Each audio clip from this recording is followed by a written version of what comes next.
కీర్తన 25వ కీర్తన మొదటి వచనం ఎవరైనా గట్టిగా చదవాలి. యెహోవా నీ దిక్కునకు చూచి నా ఆత్మను ఎత్తుకొనుచున్నాను. ఓ మాట ప్రార్థన చేసుకుందాం. ప్రియులైన మీ అందరికీ యేసయ్య పేరిట శుభాలు తెలియజేస్తున్నాను. దైవ లేఖనాన్ని ధ్యానం చేస్తున్నాము. వాక్యంలో రాయబడిన మాట మనం చదువుకుంటే ఒక ఆశ్చర్యకరమైనటువంటి ఆలోచన హృదయాలకు కలగాలి. దేవుని వాక్యాన్ని చాలా మంది చదవరు, చాలా మంది చదువుతున్నా ఎక్కువ మంది దాన్ని గ్రహించలేరు. దేవుని వాక్యము ఒక అలంకారప్రాయంగా ఈరోజు మనుషుల జీవితాల్లో ఉంది. కానీ వాక్యమే మన బ్రతుకులకు ఆధారం, ఆత్మకు ఆహారం, ప్రవర్తన కట్టేటువంటి సిద్ధపరిచేటువంటి చక్కని సాధన. అంతకుమించి వాక్యమే మనతో నివాసం చేయడానికి మన యొద్దకు వచ్చిన ఏకైక దేవుని కుమారుడు యేసుక్రీస్తు. దేవునికి స్తోత్రం. ఆయన మనకు అర్థమైతే, ఆయన మనతో ఉన్నాడు అనే సత్యం మనం గ్రహిస్తే, ఆ మాటలు మన జీవితాల్లో తీక్షణంగా తీసుకుంటే బ్రతుకులు అద్భుతంగా మారిపోతాయి. ఈ వాక్యాలు చదువుతూ ఉన్నప్పుడు అందులో ఆశ్చర్యకరమైన సంగతులు ఎన్నో ఉన్నాయి. అలాంటిది ఓ మాట మనం చదువుతున్నాం. ఎన్నో ప్రార్థనలు చేస్తాం మనం. దావీదు కూడా చాలా ప్రార్థనలు చేశాడు. కీర్తన గ్రంథంలో దావీదు రాసిన కీర్తనలు చాలా మటుకు పాటలు, ఇంకా ఎక్కువ ప్రార్థనలు ఉన్నాయి. మీరు గమనిస్తే ఆ ప్రార్థనలో కొన్ని శరీర సంబంధమైన అవసరాల కోసం అడిగినట్టు కనిపించినా అధిక శాతం దేవునితో తన అనుబంధాన్ని పంచుకోవడం కోసం చేసిన ప్రార్థనలే ఉంటాయి. అలాంటి ప్రార్థనలోనే ఒకటి మనం చదువుకున్నాం. నీ దిక్కునకు చూచి నా ఆత్మను ఎత్తుకొనుచున్నాను. ఏంటి ప్రార్థన? నీ వైపు చూస్తున్నాను నాయన. అంతరంగం అంతా ఆశతో నీ కోసం చూస్తుంది. ఈ ప్రార్థన ఏమంతా ఆ లోతైన ప్రార్థనలాగాని గొప్ప ప్రార్థనలాగాని మనకు అనిపించదు. కానీ ఓ సత్యాన్ని నేర్పిస్తున్నాడు ప్రేమగల దేవుడి మాట ద్వారా. ఆత్మను ఎత్తుకోవడం ఏమిటి? ఆయన వైపు చూస్తున్నాను, ఆకలితో ఉన్నాను ఆహారని, కరువులో ఉన్నాను సమృద్ధిని, బలహీనతలో ఉన్నాను స్వస్థతని, ఒంటరిగా ఉన్నాను సహవాసాన్ని అనే ప్రాంతంలో బాగానే ఉన్నాయి. కానీ నా ఆత్మను నీకు నీ తట్టు నీ వైపు ఎత్తుకొస్తున్నాను, నీ మీద నమ్మకం ఉంచి ఉన్నాను, నన్ను సిగ్గుపడనీయకు అనే మాటలు చూస్తే అద్భుతంగా దావీదు భక్తుడు దేవుడి నుంచి ఇంకేదో కోరుకుంటున్నాడు అని మనకు అర్థమవుతుంది. ఏం కోరుకుంటున్నాడో భక్తుల్లా చెప్పాడు. ప్రార్థన అంటే దేవుడి నుంచి మనం పొందుకోవడం కోసం చేసేటువంటి మనవులు కాదు. లేక ప్రార్థన ఉద్దేశం దేవుడి నుంచి మనం పొందుకోవడం కోసం కాదు. మరి ఇంకెందుకు అంటే మనలోంచి దేవుడు ఏం కోరుకుంటున్నాడో తెలుసుకోవడం కోసం చేసేది అన్నాడు. దేవునికి స్తోత్రం. ఎంత మంచి మాట చూశారు. ప్రార్థన మన దేవుడి నుంచి పొందుకోవడానికి కాదు, దేవుడు మన నుంచి ఏం కోరుకుంటున్నాడో తెలుసుకోవడం కోసం దేవునితో మాట్లాడాలి. ఒక మనుషుడు దేవునితో తన బంధాన్ని అర్థం చేసుకుని దేవునికి నేనేమి ఇవ్వగలను, నేనే రీతిగా దేవునికి అనుకూలంగా మారగలను అనే విషయాలు అర్థం చేసుకున్నప్పుడే నిజమైన భక్తుడిగా మారుతాడు. దేవునికి స్తోత్రం. ఈరోజు మనం చేస్తున్న భక్తి కానీ, మనం చేస్తున్న ప్రార్థనలు కానీ, మనం అంటే మనమనే కాదు, సార్వత్రిక సంఘంలో అధిక శాతం మంది దేవుని నుంచి ఏదో ఒకటి పొందుకోవడం కోసమే దేవుని వెంబడిస్తున్నారు. యేసుక్రీస్తు ప్రభు వెనకాల ఓ రోజు చాలా ఎక్కువ మంది ఆయన ఎక్కడున్నాడో తెలుసుకుని చిన్న చిన్న దోణులు వేసుకుని సముద్రం మీద ప్రయాణం చేసి వచ్చేసి ప్రభువుని అడుగుతున్నారు, బోధకుడా నువ్వు ఇక్కడికి ఎప్పుడు వచ్చేసావు? నువ్వు అక్కడ ఉన్నావు అనుకొని మేము నీ కోసం వచ్చాము. నువ్వు అక్కడ లేవని తెలిసిన తర్వాత రిస్క్ అయినా కూడా మీ చిన్న దోణులు వేసుకుని, ఆ మాట మీరు యోహాను సువార్త 6వ అధ్యాయంలో రాయబడ్డా మనం చూస్తాం. వాడు ఏమన్నారో తెలుసా? 6వ అధ్యాయంలో 23వ వచనం. ప్రభు కృతజ్ఞతాస్తులు చెల్లించినప్పుడు ఆ రొట్టె భుజించిన చోటులకు దగ్గరనున్న తిబ్రేయ నుండి వేరే చిన్న దోణులు వచ్చాను. చిన్న చిన్న దోణుల్లో రావడం అంటే అర్థం ఏంటి తెలుసా? ప్రమాదకరమైన పరిస్థితుల్లో ప్రయాణం చేసి వచ్చారు. యేసుక్రీస్తు ప్రభు వారు ఉన్న చోటికి వారు వచ్చేసి 25వ వచనంలో సముద్రపు అద్దరిని ఆయన కనుగొని, బోధకుడా నువ్వెప్పుడు ఇక్కడికి వచ్చి తిరిగి అడుగగా, నువ్వు ఎప్పుడు వచ్చేసావు నాయన? నువ్వు అక్కడున్నావు అనుకుని వచ్చాము, నువ్వు లేవని తెలిసాక మేము చాలా ఆశతో ప్రయాణం చేయడం వీలు లేకపోయినా చిన్న చిన్న దోణులు వేసుకుని వచ్చేసాము అనే భావంతో చెబితే, అంత రిస్క్ ఎందుకు తీసుకున్నారయ్యా, నేను వచ్చేది కదా మీ దగ్గరికి అను. నేనంటే మీకు ఎంత ప్రేమయ్యా, ఎంత సంపద వచ్చేసారు అను. ప్రభు అనలేదు. మరేమన్నారు ప్రభు? మీరు చూస్తే యేసు ఏమన్నారు తెలుసా?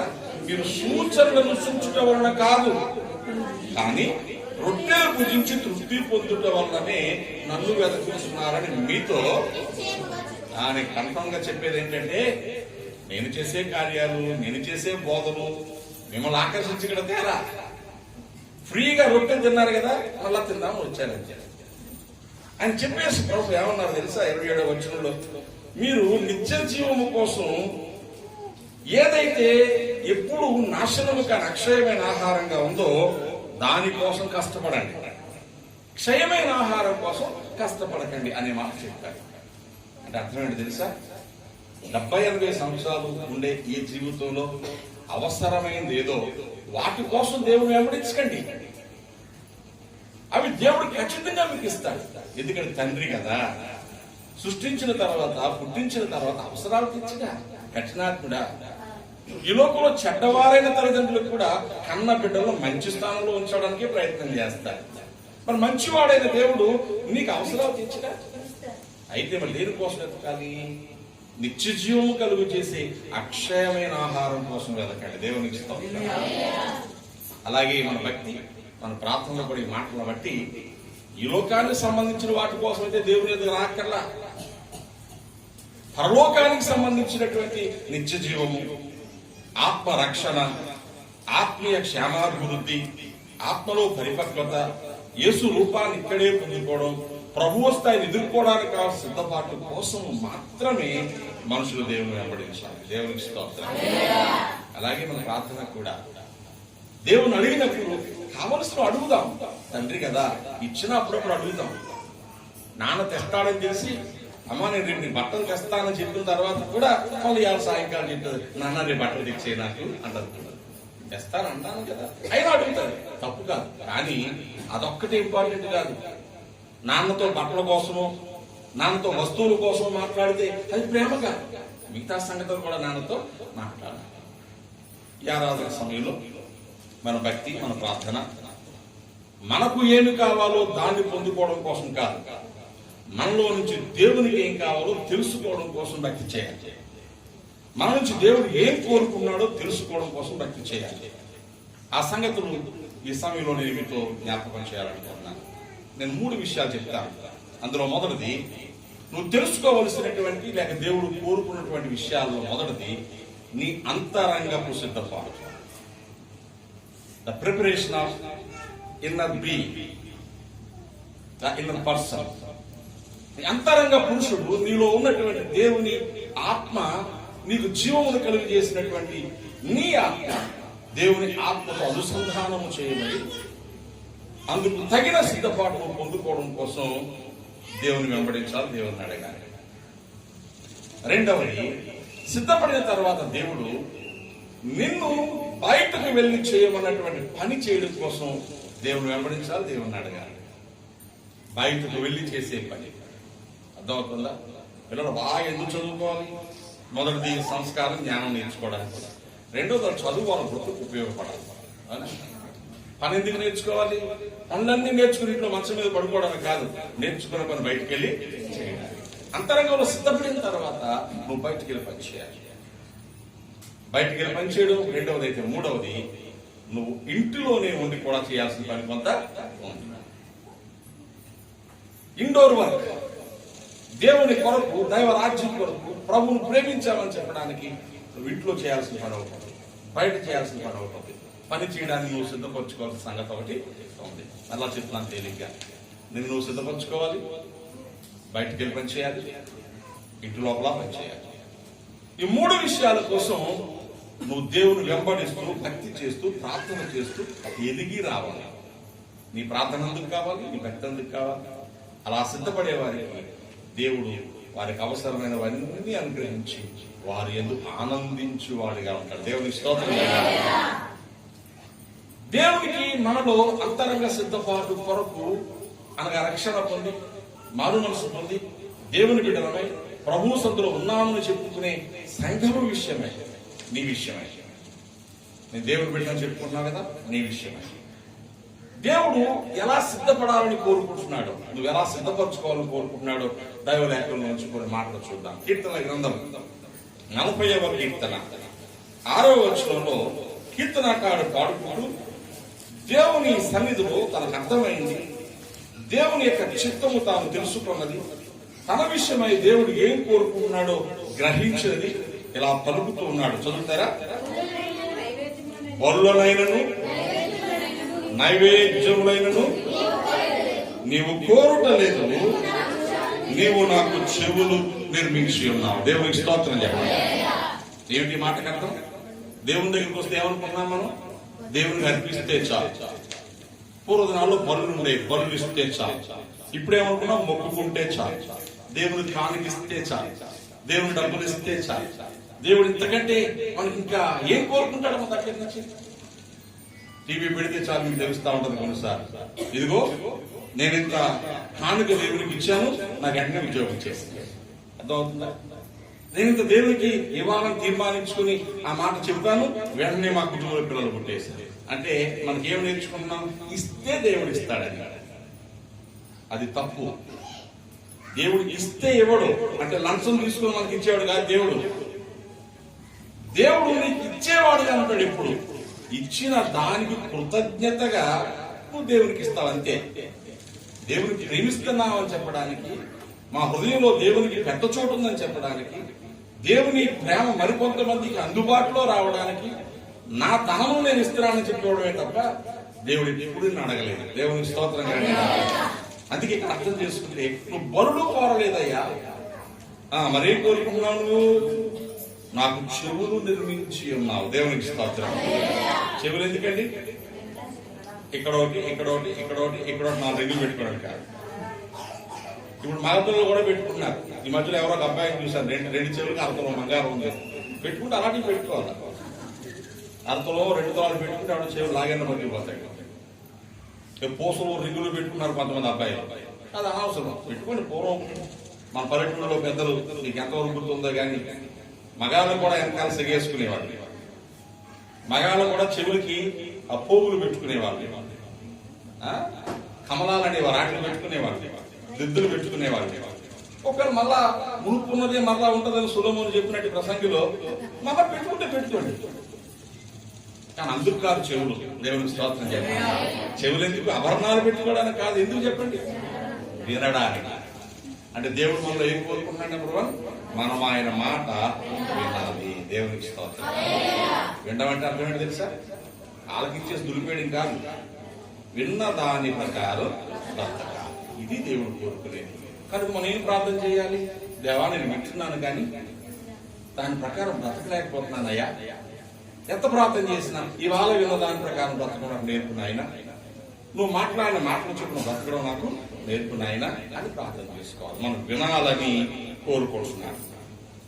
అంతేనా? ఇంకేం కోరుకుంటున్నాడు? వినేవాళ్ళు ఏమొస్తుందండి? విశ్వాసం వస్తుంది. రోమాపత్రిక భక్త పౌరులు 10వ అధ్యాయంలో చెప్పిన దాని ప్రకారం వినుట వలన విశ్వాసం కలుగుతుంది.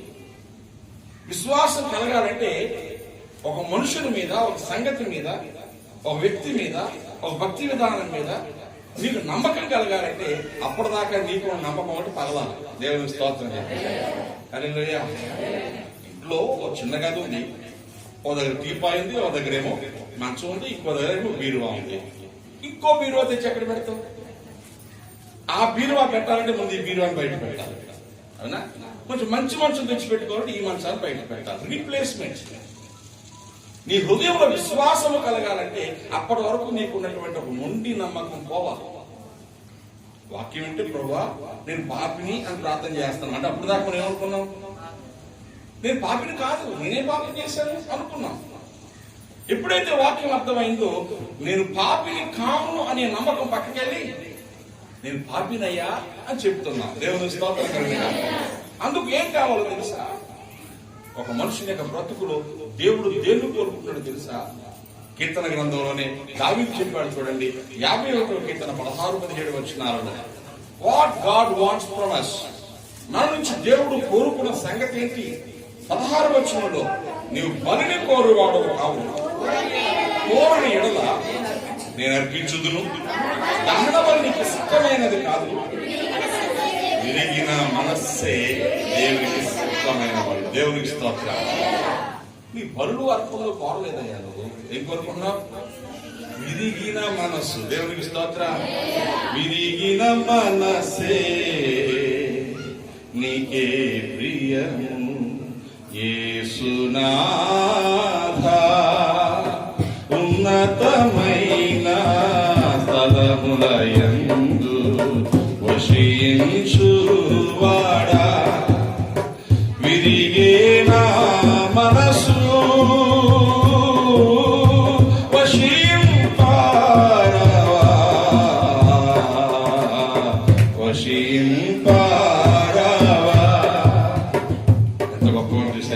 దేవునికి ఏం ఇష్టం? విరిగిన మనసు ఇష్టం.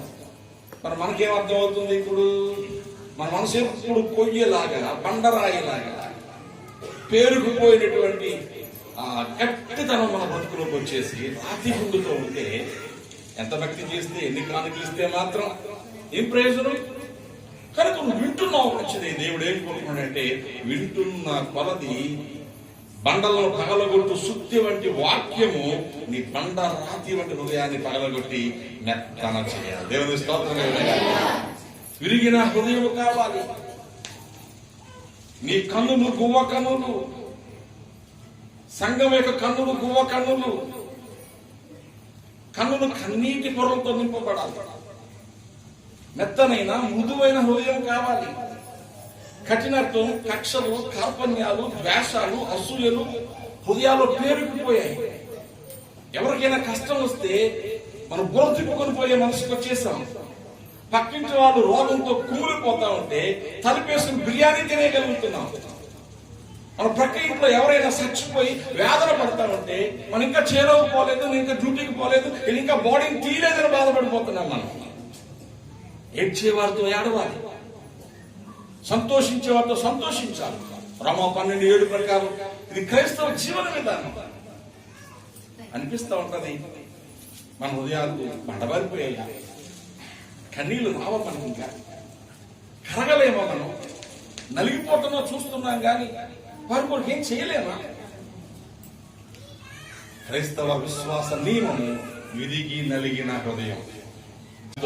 అంతేకాదు, చెడు చేసినప్పుడు, చెడు లోపలికి వచ్చినప్పుడు మన బ్రతుకులు పశ్చాత్తాపంతో విరిగిపోవాలి. దేవుని స్తోత్రం. అయ్యో నేనెంత దౌర్భాగ్యుడను. రోమా 7:24 భక్త పౌలు వేదన పడతాడు. అయ్యో నేనెంత దౌర్భాగ్యుడను. తప్పు చేసిన ప్రతిసారి అయ్యో ప్రభువా ఎందుకయ్యా ఇంత బాధ పెట్టాను నేను, నా తండ్రి నువ్వు ఎంత ఆయాసపడ్డావు నన్ను బట్టి. నీకు దుఃఖం తెప్పించే కొడుకునయ్యానా, నేను ఏడిపించే కొడుకునయ్యానా? మా అమ్మ ఒకసారి నన్ను చూసి ఏడ్చింది. వేరే కారణాలు నా కొరకు ఒక్కసారి ఏడిస్తే చూడలేకపోయాను. నేను 5 నిమిషాలు అమ్మ కాళ్ళు పట్టుకుని నేను ఎప్పుడు ఏడిపించినమ్మా, నేను ఎప్పుడు ఏడిపించను, నువ్వు ఏడిస్తే నేను చూడలేనమ్మా అని చెప్పాను. ఆ తర్వాత మా అమ్మ నా విషయం ఎప్పుడు అలా ఎప్పుడు సంతోషించేలా చూసుకున్నా. కారణం ఏంటంటే అమ్మ ఏడిస్తే చూడలేను నేను. నా కొరకు వేసే మళ్ళా కన్నీళ్లు గారుస్తా ఉంటే, అయ్యో నువ్వు ఎందుకు ఇలా అయిపోతున్నావురా అంటే, అయ్యో నీ హృదయం ఎందుకు గట్టిపడిపోతుందంటే, రేపు పొద్దున ఆయన ముఖం ఎలా చూడను నేను, నువ్వు ఎలా చూస్తావు? విరిగిన హృదయము కావాలి, మెత్తగా పశ్చాత్తాపంతో విరిగిన హృదయం కావాలి, జాలితో కనికరంతో. ఇది ప్రభు నీలో కోరుకుంటున్నాడు. అడుగుదాం, భక్తి అందుకు చేద్దాం. ప్రభుని వెంబడిస్తున్న కొద్ది కోపతాపాలు పోవాలి. ఇంట్లో బంధువుల మధ్య, అన్నదమ్ముల మధ్య, అక్క చెల్లెల మధ్య, భార్య భర్తల మధ్య విద్వేషాలు పోవాలి. ప్రేమతో అతుక్కుపోవాలండి. ఒకళ్ళొకరు ఒక తప్పు చేస్తే క్షమించాలి. ఒకళ్ళు కటువుగా ప్రవర్తిస్తే మరొకరు నెమ్మదైపోవాలి. ఒకరినొకరు సహించి, ఒకరినొకరు భరించి, ఒకరినొకరు ఓర్చుకుని, ఒకరినొకరు క్షమిస్తే అక్కడ అద్భుతమైన ప్రేమ కనిపిస్తుంది. దేవుని స్తోత్రం. ఏసై ఓర్చుకోబట్టే కదా, ఆయన క్షమించబట్టే కదా ఎలా ఉన్నాం మనం. ఆ క్షమాపణ నీకు అర్థం కాకపోతే ఎలా, ఆ మెత్తనదనం మనకు రాకపోతే ఎలా? కనుక ప్రభు ఇది కోరుకుంటున్నాడు, వెంబడించు వారిలో గుణాలు కావాలి. ప్రభువా నీ వంటి మెత్తని హృదయం నాకు దయచేయవా అని అడుగుదాం. దేవునికి స్తోత్రం. ఇక మూడవది, మన అంతరంగ స్వభావం నీతియుక్తమైన ప్రవర్తన రావాలి. The behaviour like Jesus Christ. మనం చదువుతాం మీకా గ్రంథం 6వ అధ్యాయం 8వ వచనంలో, కనికరము ప్రేమించుట, న్యాయముగా నడుచుకొనుట, దీన మనసు కలిగి నీ దేవుని ప్రవర్తించుట, ఇంతే కదా యెహోవా నిన్ను అడుగుచున్నాడు అని రాయబడింది. చూడక్కర్లేదు. దేవునికి స్తోత్రం.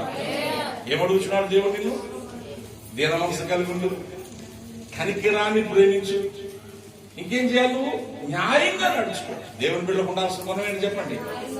అన్యాయం ఎటువంటి అడి పారిపోతున్నావు, 10 మంది ఉన్న కాసు వెళ్ళిపోతున్నావు తప్ప న్యాయం ఉన్న కాసు ఉండట్లా.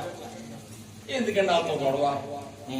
ఇంకా దీన మనసు అనేది సింపుల్ గుడ్లు వేసుకుని ఉసూరు ఉండడం కాదు. నాకంటే అందరూ మంచోళ్లే, అందరూ గొప్పవాళ్ళని ఎదుటి వారిని ఘనపరిచే స్థితి రావాలి. దేవుని స్తోత్రం కలుగుతారు. మనం గొప్పవాళ్ళమై ఉండి కూడా మనతో ఉన్నవాళ్ళు మనకంటే గొప్పవాళ్ళు అనుకునే మనసు మనకు ఉన్నప్పుడు అహంకారం ఉండదని. తను తాను తగ్గించుకున్నవాడు హెచ్చించబడతాడు, తను హెచ్చించుకున్నవాడు తగ్గించబడతాడు. మనకు తెలుసు కదా. పెరిగిపోతున్నాం అనుకోండి, సామెత ఏముంది? విరుగుట కొరకే. నేనేంటో తెలుసా, నా సంగతి ఏంటో తెలుసా, నువ్వేంటో నీకు తెలుసు, దేవుడికి తెలుసు, పక్కోడికి ఎందుకు తెలియాలి? కనుక మన జీవితంలో గుర్తు పెట్టుకుందాం, దీన మనసు లేదు. ఎప్పుడైనా ఒక్కసారి కనికరం ఉంటుంది, కానీ కనికరాన్ని ప్రేమిస్తూ ఉండడం రావాలి. దేవునికి స్తోత్రం. అప్పుడప్పుడు కనికరం, ఆ తర్వాత కాఠిన్యం. ప్రేమిస్తే ప్రేమించిన వ్యక్తి ఎప్పుడు దగ్గర ఉంటాడు, ప్రేమిస్తే ప్రేమించిన వస్తువులు ఎప్పుడు ధరిస్తాం, ప్రేమిస్తే ప్రేమించిన బట్టలే ఎప్పుడు వేసుకుంటే ఇష్టపడి. కనికరాన్ని కూడా అలా ప్రేమించాలి. కనికరమా, నీవు నన్ను వదిలిపోవద్దు, నువ్వు ముందుండి నేను వెనకాలండి నన్ను చూసినడికి నా కళ్ళల్లో కనికరము, జాలి, ప్రేమ కనిపించాలి, నా క్రియల్లో కనిపించాలి, నా మాటల్లో కనిపించాలి. చూసారా? ఏం కావాలి? కనికరము, న్యాయము, దీన మనసు. ఇప్పుడు చెప్పండి, వినాలి, విధికి కలిగి ఉండాలి, కనికరము, దీన మనసు, న్యాయమును కలిగి ఉండాలి. ఈ లక్షణాలు నీ అంతరంగ జీవితంలో నిన్ను నెమ్మదిగా లోపరుచుకొని నిన్ను నింపేయాలి. దేవుని స్తోత్రంగా అందుకు భక్తి చేయాలి. అంతరంగ సిద్ధపాటు అని చెప్పానే, లోపల నిన్ను నువ్వు శుభ్రం చేసుకోవడం, సిద్ధం చేసుకోవడం. ఈరోజు అందరూ బయట శుభ్రంగానే ఉన్నారు. గుడికి వెళ్తున్నారంటే, అమ్మ బాబోయ్ ఎంత లోవు భక్తులో ఇళ్ళు, అమ్మ బాబోయ్ చచ్చి 10,000 తగ్గివారంటే కాదుక, అమ్మాలు కోట పెట్టారంటే మొత్తం జాయింట్ బిర్యానీ. ఇలా ఇవన్నీ బాగానే ఉన్నాయి. లోపల సంగతి ఏంటి? ఒక్క మాట దేవుని మాట ఇండ్రు, బండరాయలని కట్టినట్టు పశ్చాత్తాపం ఉండదు, విరిగి నలగదు, న్యాయం లేదు, కనికరం లేదు, దుర్మార్గం. ఎవరికి కావాలి ఇవన్నీ? దేవుని అడుగుదాం.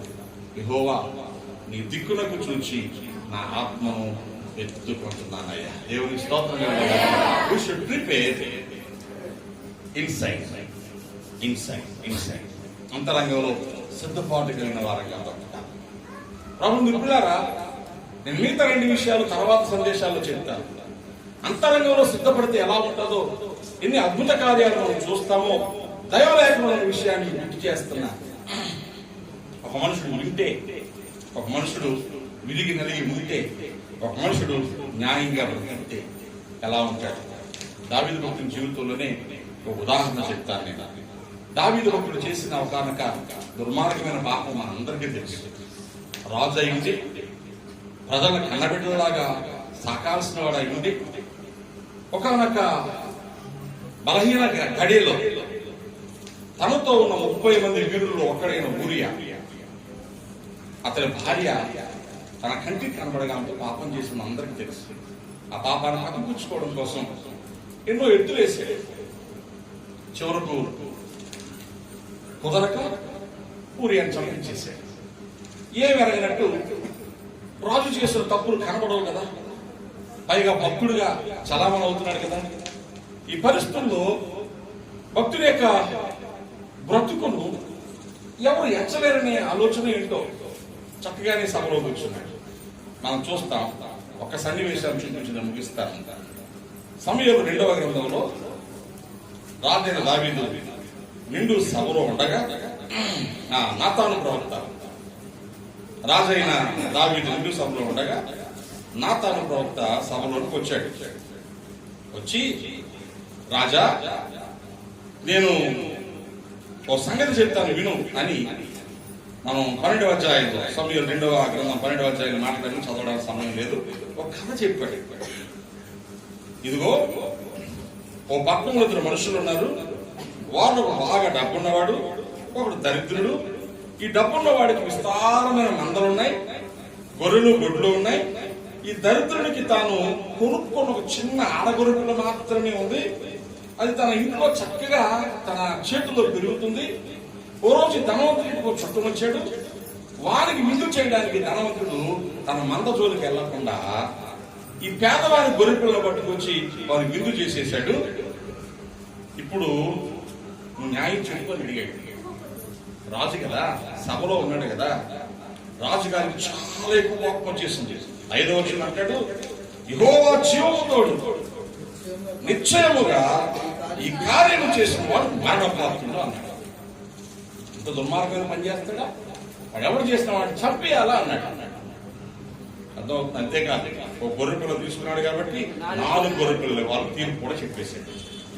అందరూ శభాష్, రాజుగారు వెళ్ళి చెప్పారండి, ధనవంతుని వాడు పక్షంగా వెళ్ళలేదండి, ఎంత న్యాయం అండి, ఎంత నీతిని అందరూ అనుకున్నారు. నాతాను ప్రవక్త ఏమన్నాడు తెలుసా? 7వ వచనంలో, ఆ మనుషుడు నీవే అన్నాడండి. నిండు సభలో ఏమన్నాడు? ఆ మనుషుడు నీవే, రాజు ఉండి, ఆస్తిపాస్తులుండి, అంతస్తులుండి, చక్కని కుటుంబం ఉండి, భార్య బిడ్డలుండి, కావలసిన ఎక్కువ మంది రాను నువ్వు చేసుకోవచ్చు. కానీ నువ్వేం చేసావు? నీ పనివాడైనా, నీకు నమ్మకంగా సేవిస్తున్న నీ దాసులైన వారి భార్యతో నువ్వు పాపం చేస్తావు. ఇప్పుడు చెప్పు, నీకు మరణశిక్ష, నువ్వు 4 గొర్రెపిల్లలు ఇస్తావా అన్నట్టుగా మాట్లాడాడు. ఆ మనుషుడు నువ్వే, నువ్వు దేవుని యొక్క నియమాన్ని లెక్క చేయలేదు, అన్యాయం చేసావు అని చెప్పగానే రాజు ఏమంటాడు తెలుసా? ఎవరు చెప్పాడురా నీకు? నువ్వు చూసావా? నీకు ఎంత ధైర్యం ఉంటే సభలో రాజు మీద నేరారోపణ చేస్తావు? సాక్ష్యాలు లేకుండా పాస్టర్ గారు కదా అని, ప్రవక్త కదా అని నా చేరుకు రాణిస్తే ఇంత ముందు వేసేయండి అన్నారా? ఇప్పుడు చెప్పండి, దావీదు విన్నాడా లేదా? విన్నాడు. వినగానే తన హృదయం విరిగిపోయిందండి. ఏమైంది? ఇంతవరకు రాజున్న కదా అని అహంకారం అనుకుంటాను, బహుశా సమృద్ధిని చూసిన గర్వం అనుకుంటాను. ఒకవేళ అన్ని సెటిల్ అయిపోయింది కదా అనుకోగానే సుఖం కోసం జీవితం ఆరాటపడి ఉండొచ్చేమో. ఒక్క నిమిషం ఆగండి. బాధలో ఉన్నప్పుడు, పేదరికంలో ఉన్నప్పుడు, శ్రమలో ఉన్నప్పుడు కన్నీళ్లతో విరిగి నలుగు ఉంటామండి. బాధపోయి, శ్రమ పోయి, నా డబ్బులు చేతికి వచ్చి అన్ని సుఖంగా ఉండగానే మనకి విందులు వినోదాలు కావాలండి, ప్రయాణాలు కావాలండి. ఏమైపోతున్నాం మనం? స్థితికి మించిన ఖర్చులు కావాలండి. ఆ పాపం ఈ పాపం అంతే. ఎప్పటిలాగే దేవుని దగ్గర అందుబాటులో ఉన్నారు. మనం అంటాం, అలా ఇన్నాళ్ళ కాదండి, అమ్మో ఎక్కడ సరిపోతామంటే మనం అంటాం. చూసారు కొంతమంది, ఇన్నాళ్ళ కాదని అర్థం ఏంటి? ఇన్నాళ్ళ బాగానే ఉన్నారు, ఇప్పుడు 4 డబ్బులు రాగానే ఏమైపోయారు? 4 మెట్లు ఎక్కేశారు మీదకి. స్థితిగతులు మార్చిన దేవుని సన్నిధిని నిర్లక్ష్యం చేయడం, దైవ న్యాయాన్ని దూరపరచడం, అది సరైంది కాదు. దావీదు విన్నాడు, విరిగి నలిగిపోయాడు. వెంటనే చెప్పినాడు 13వ వచనంలో, నేను పాపము చేసి తిని. దేవునికి స్తోత్రం. ఎక్కడ ఒప్పుకున్నాడండి? పాస్టర్ గారి ఇంటి మాట్లాడుకుంది ఎక్కడ? కన్నడ. సింహాసనం మీద కూర్చున్న రాజును వేలు పెళ్లి చూపించిన దైవజనుడు ఎదుట వినయంతో తల వంచుకొని, నేను పాపము చేసి తిని. లెక్క ప్రకారం నేను చచ్చిపోవాలి, లెక్క ప్రకారం 4 గొర్రె పిల్లల నష్టం నాకు కలగాలి. నేను పాపము చేసి తిని. విరిగాడా లేదా? ఒప్పుకున్నాడా లేదా? ఆ తర్వాత దేవుని యొక్క న్యాయ విధి చుట్టున తన ఇంట్లో 4 గొర్రె పిల్లలు ఇవ్వాల్సి వచ్చింది. మొదటి గొర్రె పిల్ల ఆ పాపం అనుకుంటున్న బిడ్డ చచ్చిపోయింది. 2వ గొర్రె పిల్ల తన గారాంగా పెంచుకున్న కూతురు పాడు చేయబడింది. 3వ గొర్రె పిల్ల తనకు అందంగా ఉన్న కొడుకు తండ్రి మీద తిరుగుబాటు చేశాడు, చచ్చిపోయాడు. అర్థమవుతుందా? 4వ గొర్రె పిల్ల ఏంటో తెలుసా? ఆ కొడుకు పాడవడానికి కారణమని ఇంకో కొడుకున్నాడు, వాడు చచ్చిపోయాడు. జ్యేష్ఠ కుమారుడు చచ్చిపోయాడు, అందమైన 3వ కుమారుడు చచ్చిపోయాడు. అందమైన కూతురు చచ్చిపోయింది, ఆ పాపం పుట్టిన బిడ్డ చచ్చిపోయింది. ఎనుగరు పిల్లలు విన్నాడండి. కొడుకు తన మీద తిరుగుబాటు చేసి రాజ్యంలో తరిమేస్తే తనతో ఉన్న సైన్యం, అయ్యా నువ్వు సెలవు, నేను గెలిచి రాజ్యానికి ఇస్తాం అని చెప్పిన సందర్భం వచ్చి దావీదు ఏమన్నాడు తెలుసా? దేవుడే ఈ పని చేయమని ఇలాగ బ్రతకము నిర్ణయిస్తే ఇంకెవరితో చెప్తున్నాను? నేను చేసిన దానికి అనుభవించక దేవునికి స్తోత్ర. న్యాయం ఏంటండి? న్యాయం, దీన మనస్సు, కనికరం. తిరుగుబాటు చేసిన కొడుకు యుద్ధానికి కాలు దిగి యుద్ధం జరుగుతున్న పరిస్థితుల్లో దావీదుతో అన్నాడు, నువ్వు ముందు మేము యుద్ధం చేసి వస్తాను సైన్యం చెప్తే సైన్యాధిపతిని పిలిచాన్నాడు. నా నిమిత్తం బాలుడైన అబ్షాలోము పట్ల దయ చూపించండి. ఎవరి మీద? తిరుగుబాటు చేసి రాజ్యంలో తరివేసిన కొడుకు యుద్ధానికి పిలుస్తా ఉంటే పంపిన సైన్యం కాల్చినాడు. నా నిమిత్తం బాలుడైన అబ్షాలోము మీద దయ చూపించండి. దొరికినా చంపకండి. దీని ఏమంటారండి? కనికరం. ఇప్పుడు దావీదు దేవుని గుణంలోకి మారిపోతున్నాడు. అందుకే నా హృదయానుసారుడైన దావీదు, నా చిత్తానుసారమైన మనుషుడు. దేవుని స్తోత్రం కలిగిన ఒక్క నిమిషం ఆలోచిస్తావా? దేవుని ఏం కోరుకున్నాం మనం? ఏం కోరుకోలేదు చెప్పండి, అన్ని కోరుకున్నాం ఒక ముఖంలో చెప్తే. కానీ దావీదు మనమేం కోరుకుంటామని ఆలోచించాలా. నా నుండి దేవుడే కోరుకుంటాం. అర్థమైంది. నా ఆత్మను నీ దిక్కున పెట్టుకుంటున్నాను ప్రభా, నీకు ఇష్టమైనట్లుగా నన్ను మలుచు, నీ రూపంలో నన్ను మార్చు, నీ స్వభావం నాకు, నీ దయనాలో నింపు. దేవుని స్తోత్రం కలిగిన మనం ప్రార్థన చేద్దామా? ఈ వర్తమానం వింటున్న వాళ్ళగా ఇక 2 విషయాలు తర్వాత వర్తమానంలో చెప్తాను. మీరు కూడా మీ హృదయాల్లో పరిశీలన చేసుకోండి. వెంటనే ప్రభు చిత్తమును మన బ్రతుకులో అమలు జరపడానికి ఏం చేయాలో అభ్యాసం చేద్దాం. దయచేసి తల వంచి కళ్ళు మూసుకొని ప్రార్థన చేసుకోనండి. ప్రభు మీతో మాట్లాడుతున్నాడు. మాకు అత్యంత ప్రాణప్రియుడు మా పరిశుద్ధ తండ్రి, మా ప్రభు రక్షక, ఈ మాటలు మా బ్రతుకులో మేము స్వీకరిస్తున్నాము, అంగీకరిస్తున్నాము. మాకు కావలసిన వాటిని అడగడం మాకు అలవాటు అయిపోయిందయ్యా. నీతో ఉన్న మేము మా నుంచి నువ్వేం కోరుకుంటున్నావు మాకు అర్థమవుతున్న కొలది ఆ చొప్పును చేయమని వేడుకుంటున్నాము. నీ రూపంలోనికి, నీ స్వభావంలోనికి మనం మలచమని ప్రాధాన్యపడదు. నా కృప చూపించండి. ఇలాగ ప్రార్థన చేస్తున్న ప్రతి వారితో దీవించండి. మా ప్రభావం అంతరంగ స్వభావం అన్ని వేళలా నీ వైపు మా దృష్టి పెట్టుకొని, మా ఆత్మనెత్తుకొని మీ పోలికలోనికి మార్చబడ్డానికి కావలసిన తపన మా భక్తిగా ఉండడానికి, మా ప్రార్థనగా ఉండడానికి సహాయం చేయమని యేసు నామమున ప్రార్థిస్తున్నాను తండ్రి. ఆమేన్. దేవుని దీవెన మీకు, మీ కుటుంబాలకు తోడై ఉండగా